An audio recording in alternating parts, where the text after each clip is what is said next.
এই মমতা বন্দ্যোপাধ্যায় একটা ঘৃণ্য মুখ্যমন্ত্রী, মহিলা তো এরা মহিলা বলে পরিচয় দিয়ে আমাদেরকে ঘৃণা লাগে। কার্যকর বা কসবা ল কলেজ প্রত্যেক জায়গায় নারী নির্যাতন, আবার এখানে ধর্ষণের ঘটনা, কি বলবেন? দেখুন, সন্দেশখালী, হাঁসখালী আপনারা আর্জিকল কলেজ দেখেছেন, এখন কসবা ল কলেজেও আপনারা দেখবেন। এই নারী নির্যাতন বন্ধ করতে গেলে অবিলম্বে এই মমতা বন্দ্যোপাধ্যায়কে সরাতে হবে এই রাজ্যের থেকে। এই রাজ্যে এই মমতা বন্দ্যোপাধ্যায় ধর্ষকের সরকার, খুনিদের সরকার, জিহাদিদের সরকার, হিন্দু বিরোধী সরকার। এইরকম মহিলা মুখ্যমন্ত্রীকে এই রাজ্যে রাখার কোনো অধিকার নেই, আর থাকার কোনো অধিকার নেই। উনি যেখান থেকে এসেছিল বাংলাদেশ থেকে, সেখানেই ওনার যাওয়া উচিত। ওনার এই রাজ্য অবিলম্বে ছাড়া উচিত। এই রাজ্যটাকে উনি এমন দুর্নীতিতে ভরিয়ে তুলেছেন যে এখন ঘরের একটা শিশু কন্যাকেও দর্শন করতে থাকছেন না।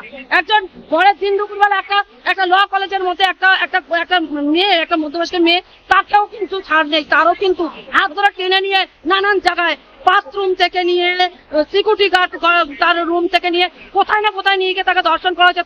সেটা এরকম ঘৃণ্য কাজ যে মমতার সরকার করে, তৃণমূল কংগ্রেস মমতার সরকার, এদেরকে অবিলম্বে রাজ্যে ছাড়া করতে হবে। এই রাজ্যের থেকে তৃণমূল নামটাই মুছে ফেলতে হবে। দিদি, মনোজিৎ মিশ্র যার বিরুদ্ধে অভিযোগ, তার সঙ্গে একাধিক শাসক দলের নেতা মন্ত্রীদের ছবি, এটাই তো বুঝতে হবে। আবার কাদের সঙ্গে আপনি দেখুন, মমতা বন্দ্যোপাধ্যায়ের সঙ্গে সম্পর্ক আছে, অভিষেক বন্দ্যোপাধ্যায়ের সাথে সম্পর্ক আছে। আপনি তৃণমূলের লিডারদের সাথে, এতগুলো লিডারের সাথে সম্পর্ক। এই ছেলেটার লিডার হবে না কি হবে?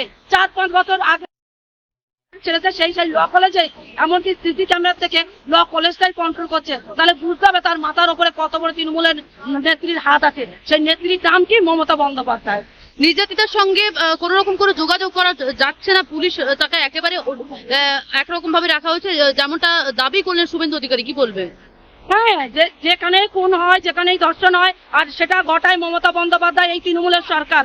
এই তৃণমূলের সরকারের জাতীয় মহিলা কমিশন যোগাযোগ করতে পারে, ওনার সাথে দেখা করতে দেবে না, কেসটাকে ধামাচাপা।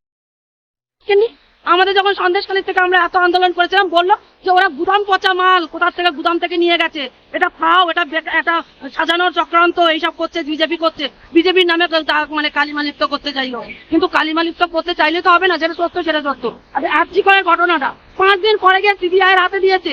5 দিনের আগে কেন মমতা বন্দ্যোপাধ্যায় প্রমাণ লোপাট করে দিয়ে তারপরে সিবিআই এর হাতে দিয়েছে? এই মমতা বন্দ্যোপাধ্যায় একটা ঘৃণ্য মুখ্যমন্ত্রী, মহিলা তো এরা মহিলা বলে পরিচয় দিয়ে আমাদেরকে ঘৃণা লাগে।